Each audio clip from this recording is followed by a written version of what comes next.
আসসালামু আলাইকুম বন্ধুরা, কেমন আছেন সবাই? আজকে হাজির হয়ে গেলাম আরেকটি বড় ভিডিও নিয়ে। আজকে আমি তৈরি করব একদম ঘরোয়া স্টাইলে পাস্তা। তো ভাবলাম আপনাদের সাথে শেয়ার করি যেন আপনারা সবাই ইজিভাবে পাস্তা তৈরি করতে পারেন এইভাবে ঘরে।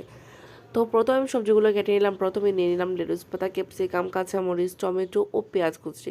আর এইদিকে দেখেন আমি পাস্তা সিদ্ধ করতে বসিয়ে দিলাম এবং সাথে দিয়ে দিলাম বাঁধাকপি ও গাজর কুচি, এই জন্য একসাথে সিদ্ধ হয়ে যায়। তারপরে একদিকে আমি নিয়ে নিলাম একটু ফ্রাই প্যান দিয়ে দিলাম তেল ও পেঁয়াজ কুচি ও সামান্য রসুন কুচি দিয়ে ভালো করে নেড়ে চেড়ে একটু অপেক্ষা করবো যেন মোটামুটি সিদ্ধ হয়ে যায়। তারপর আমি যখন সিদ্ধ হয়ে যাবে তখন দিয়ে দেবো টমেটো কুচি, কাঁচামরিচ কুচি ও দিয়ে দিব অল্প পরিমাণে ক্যাপসিকাম কুচি দিয়ে ভালো করে নেড়ে চেড়ে আবার অল্প একটু সিদ্ধ করে নেব। তারপর দিয়ে দিব ডিম ডিম দিয়ে নেড়ে চেড়ে দিয়ে দেবো পরিমাণ মতো লবণটা আপনারা অবশ্যই আপনাদের স্বাদ মতো দিবেন। তারপর যখন মোটামুটি ভাজা ভাজা হয়ে যাবে ডিমটি, তখন দিয়ে দিব সেই সিদ্ধ করা পাস্তাটি দিয়ে ভালো করে নেড়ে চেড়ে একদম ভাজা ভাজা করে নেব।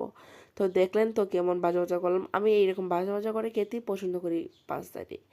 তারপর উপরে দিয়ে ছড়িয়ে দিলাম লেটুস পাতা ও নুডলসের মশলা। দেওয়ার পর অল্প একটু লবণও দিয়েছিলাম। তারপর ভালো করে আবার নেড়ে চেড়ে অপেক্ষা করবো যতক্ষণ না পর্যন্ত ভাজা ভাজা হয়ে গিয়েছে। আর আপনারা যারা ভাজা ভাজা খেতে কম পছন্দ করেন তো আপনারা একটু কমও ভেজে নিতে পারেন, সমস্যা নেই। তো ভিডিওটি কেমন লাগলো অবশ্যই আপনারা কমেন্ট বক্সে জানাবেন। ধন্যবাদ। আসসালামু আলাইকুম।